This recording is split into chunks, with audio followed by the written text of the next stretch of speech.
হাতে যদি একটা দিনের সময় থাকে, হাওড়া থেকে লোকাল ট্রেন ধরে ঘুরে দেখে আসতে পারেন ত্রিবেণীর কিছু দর্শনীয় স্থান। এই হচ্ছে সরস্বতী নদী, আর এইটা একদম সোজা এই সাইডে চলে গেছে, যে গঙ্গার সাথে মিশেছে। প্রথমেই ঘুরে দেখে নিতে পারেন ত্রিবেণীর ঝাউতলা কালীবাড়ি, যার ভিতরে ঢুকতেই অনুভব করবেন একটি শান্ত নিরিবিলি পরিবেশ। এছাড়াও এই ঝাউতলা কালীবাড়ির ভিতরে রয়েছে অনেকগুলি দেবদেবীর মন্দির। শিবলিঙ্গ। এরপর দেখে নিতে পারেন গঙ্গা নদীর তীরে অবস্থিত বহু প্রাচীন ঐতিহাসিক জাফর খাঁ গাজী দরগা।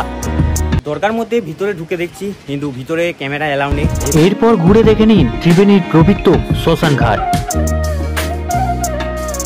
এই হচ্ছে ত্রিবেণী ঘাট, আর ওই সাইডে রয়েছে পবিত্র শ্মশান, আর এই হচ্ছে সরস্বতী আর গঙ্গার মিলনস্থল।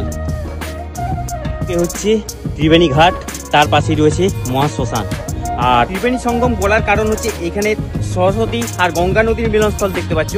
এখানে কিন্তু যমুনা বিলুপ্ত, যমুনাকে দেখতে পাওয়া যায় না, কিন্তু মনে মনে ভাবা যায় যে নাকি যমুনা নিজ দিয়েই বয়ে চলেছে। এখানে যমুনাও তিনটে নদী একসাথে মিলিত হয়েছে।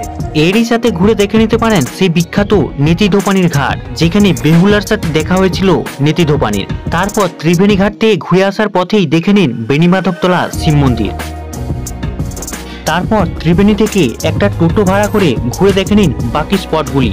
ত্রিবেণীর ডিবিসি ক্যানেল, তারপর দেখে নিন ত্রিবেণীর বিড়লা মন্দির।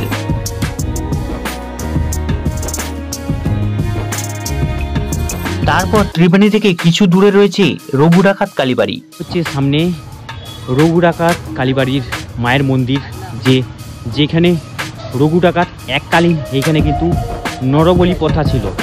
রঘু ডাকাত কালীবাড়ি দেখা হয়ে গেল, আবার টোটোয় চেপে যাচ্ছি। এবার যাব কুন্তি ঘাট।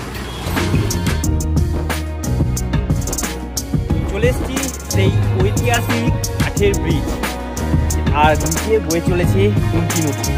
দেখো,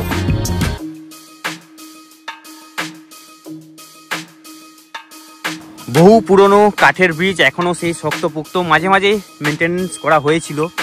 তো দেখো, এখনো সেইভাবে একইভাবে কিন্তু এই কাঠের ব্রিজ পরিষেবা দিয়ে চলেছে। এই ছিল ত্রিবেণীর কতগুলো ঘোরা স্পট। তো ভিডিওটা তোমাদের কেমন লাগলো? ভিডিওটা ভালো লাগলে অবশ্যই লাইক করে দিও, চ্যানেলে নতুন হয়ে থাকো অবশ্যই সাবস্ক্রাইব করে দিও। দেখা হচ্ছে পরবর্তী একটা নতুন ভিডিওতে। ততক্ষণে সবাই সুস্থ থেকো, সাবধান থেকো, ভালো থেকো, টাটা।